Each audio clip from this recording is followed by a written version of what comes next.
Alright, man, peace. As most of you brothers probably know by now who follow combat sports, whether it be the UFC or boxing, there's a huge bout coming up between Conor McGregor and Khabib, which I think will be a litmus test for Mr. Conor McGregor's career. Will he follow down the path of Ronda Rousey, someone who was able to carry the UFC due to his pop culture status? Or will he join the likes of a John Jones or an Anderson Silva, the legends of the UFC, George St. Pierre, and be able to overcome the challenge of Khabib? Now, in my view, I have respect for Conor because he's shown great heart in the past. Whenever he's gotten into the octagon, he's shown that he's been willing to go all out. People give him a hard time because he tapped out a couple of times. It is what it is. At the end of the day, I do think that he's going to try to rise to the occasion. But the press conference against Khabib, it really harkened back to a sentiment that I've encountered in the past in regards to the difference between a goat and a sheep. A sheep oftentimes will know that its death is impending, and it will receive it with a certain level of nobility. The goat, on the other hand, starts to get very loud. It knows that it's about to be killed, and it tries to make as much noise as possible to bring as much attention to what is about to transpire to end its life as possible. And when I watched that press conference between Khabib and Conor McGregor, I was watching it with a very keen eye, because I was wondering if Conor was trying to utilize psychological warfare against Khabib, a la Muhammad Ali against Sonny Liston, or really Cassius Clay against Sonny Liston. Or was he a man who understands that he cannot avoid his destiny? So anyway, they're going to talk about it, and I'm going to chime in. Khabib Nurmagomedov has had enough of Conor McGregor's filthy potty mouth and wants him to clean that crap up because he's damaging the kids.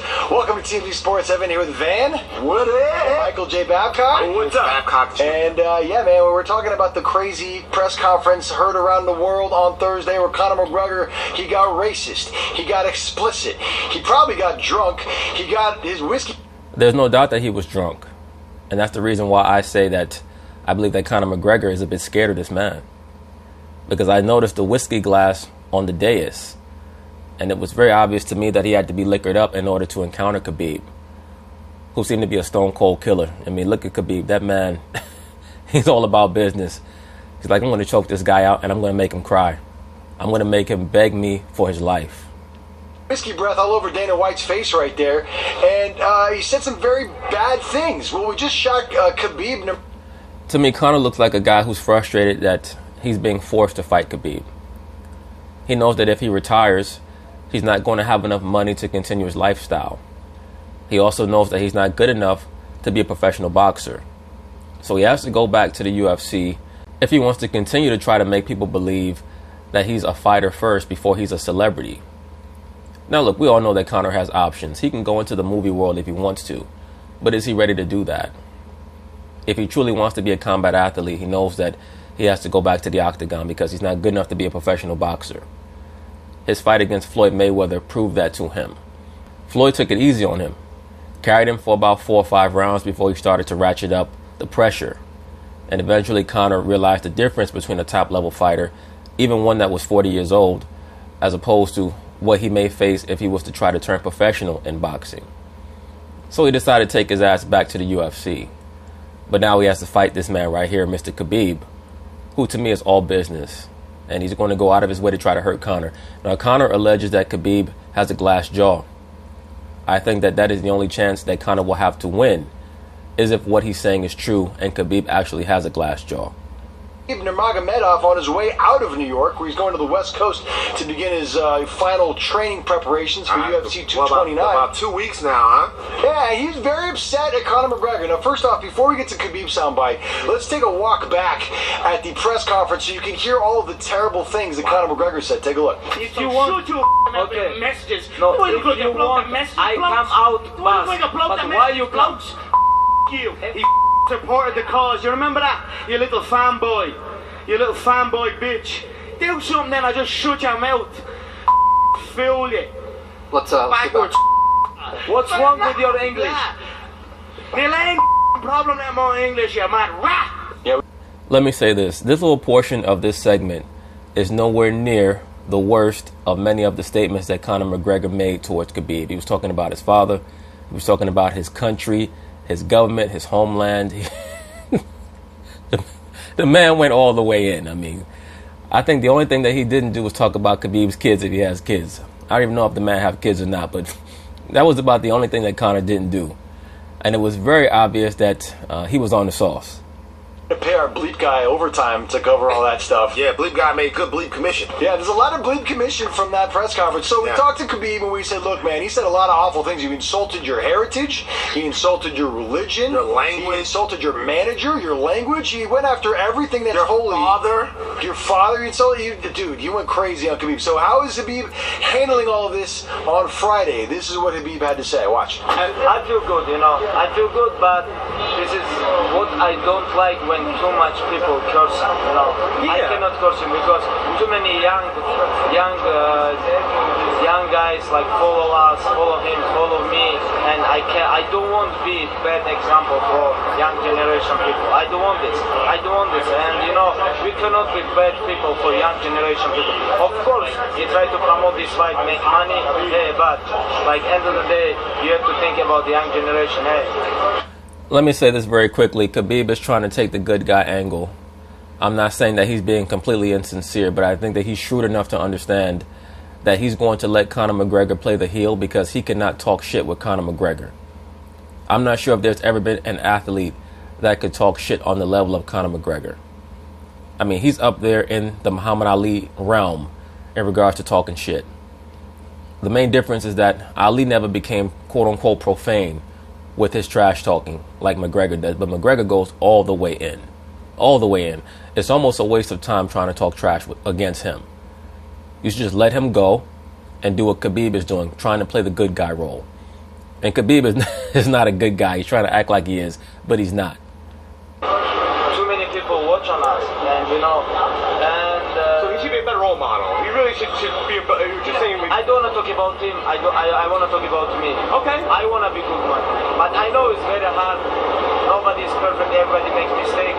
But I want to be a good mother. I want to be a good mother for young generation people. This is Khabib loves the kid. So you want to be a good role model for young generation people by getting into an octagon and beating people down like you love to brag about doing. Khabib is on record as stating that he does not even want his opponents to tap out. He wants them to feel a lot of pain. He wants them to go through torture. He's on record as stating things of that notion. Kids so much that he's mad at Conor for polluting their ears with that filth, that 4-letter expletive. Harvey feels. No, he's just smart enough to know that he can't talk shit on the level of Conor, and good for him. Stay in your niche. Stay in your lane. Feels a certain way about this. This is the best hero villain that I've seen in a long time. It's so hero villain, it's perfect. Yeah, You know, it's just perfect. this is all admirable, and Khabib, he's right, but it's not how you sell a fight at the end of the day. No, because he's the counterpoint. No, actually, it's exactly how you sell a fight. There are many ways to sell a fight. I mean, if you have both combatants that had the same level of proficiency in regards to trash talking, maybe there would be a slight bit more interest. But all you really need is one. You can always play the good guy, bad guy archetype, a la Floyd Mayweather, Oscar De La Hoya, a la Floyd Mayweather, Manny Pacquiao, a la Muhammad Ali, Joe Frazier, so on and so forth. If you have two guys talking a lot of shit, sometimes it can become overwhelming. And what's interesting is that Floyd Mayweather, in his build-up to his fight against Zab Judah, he actually fell back from the trash talking because he understood that Zab Judah was a wild card, and he did not want to risk any type of brawl before the fight that could affect his money. You don't want two villains. Right, but Harvey, you need Conor, though. It's No, I'm not saying you don't. I'm saying saying the fight. each needs the other. I know, but exactly. No, that's wrong. You guys that's not right. Conor McGregor doesn't need anybody but Conor McGregor to sell a fight. The biggest boxing fight of all time. One of the Muhammad Ali and Joe Frazier. Yeah. One guy completely bombastic all over the place. The other guy quiet, kept to himself, reserved family man. Same thing, bro. Yeah. So anyway, here's the deal. I have a response if you want, but Yeah, no, I'd love to hear it. but that's crap. Yeah, fine. Good response. I like the good versus evil, and that's a storyline. But there's a million storylines you can go with when you have Conor McGregor. How many? A million, even maybe even more, Van. It's really not that complicated. If your contention is that Conor McGregor sells the fight on his own, then you don't need a storyline. Everything is good. The fight is going to get watched. At the end of the day, this bout is going to be a referendum for Conor McGregor. He still is the biggest star, the biggest celebrity on the UFC roster. Even if he loses, he'll probably still be the biggest star. But he understands in his heart and in his mind that he's going to have to go to hell and back to beat this man, unless he's fortunate enough to spark him, which is possible. McGregor is very powerful in regards to his striking. For a UFC fighter, he's very powerful. So if what he says about Khabib's chin is true, we'll find that out as well. Oftentimes, fighters who are considered bullies can be vulnerable in the chin or even to the body. Conor McGregor is the one that sells the fight. Khabib, it doesn't matter. Like, what I'm saying is, it's a good back and forth. It's a good story. I didn't know, really, to be honest with you, before this fight, I thought that Khabib would... Look at that, Conor trying to offer Khabib alcohol, knowing that he doesn't drink. That's why I state that I have very little doubt that Conor, at the very least, was jittery before this press conference. And he knew that he was going to have to confront someone who was not going to be intimidated. So he had to liquor himself up so that he can go ham. He was the super scary villain type guy. Me too. He's very religious, very and a family very man. pious, and a family man, and all of that stuff. And Conor is totally heel here. I like the dynamic, man, the back and forth, the dichotomy. Here's the thing. Conor comes off like such a piece of trash on this stuff that I feel like people forget that Khabib is out there wrestling bears and destroying people. That's the point. That's why I state that Khabib is very shrewd to just fall back and not try to compete with Conor to see who can one-up who in regards to who can say the most outlandish shit at that press conference. At the end of the day, we're fighting anyway. So you can talk all the shit that you want to talk. We both have to get into that octagon and we're going to find out. People's faces and trash talking them in the octagon. He's no choir boy, by the way. Punch you in the face, man. But this is what everyone wanted from Conor. That's why they set the press conference up. Yes. I agree. I have no problem with what Conor did. My thing is, why was he doing it to that degree? And then when he had the alcohol as a prop, it was just very apparent to me that he's nervous as hell. I'm not going to say that he's quite scared of Khabib, but he knows that he's going to have to go to hell and back once again. Very similar to many of the tactics that Ali used against Sonny Liston in their first fight, or I should say Cassius Clay. He was able to psychologically manipulate the bully by convincing him that he was crazy. And as we all know, Conor McGregor is a student of a lot of the protocols that Ali used in building up fights. A lot of people don't know, Ali was part Irish as well. A lot of the Irish love Muhammad Ali because they know that he has an Irish background through his mother. Cassius Clay's mother's name was Odessa Clay. I believe her original name was Odessa Grady. And her father was a so-called Irishman. Yesterday. So he just gave us all what we wanted. As a matter of fact, Muhammad Ali took a trip to Ireland and he informed the Irish people that he had an Irish background. So it's very common for Irish people to claim Muhammad Ali and to be huge fans of his. And I'm sure that Conor McGregor knows that as well, about Muhammad Ali's Irish background, quote-unquote Irish background. So we asked Khabib, we said, Khabib, is Conor getting under your skin? What's your prediction for the fight? How are you going to handle this guy once the cage door is locked? And this is what he said. Any last words to say to your fans? Assalamu alaikum, sir. Inshallah, I'm going to smash this guy. I'm going to teach this guy. I know God with me. And other thing is nothing.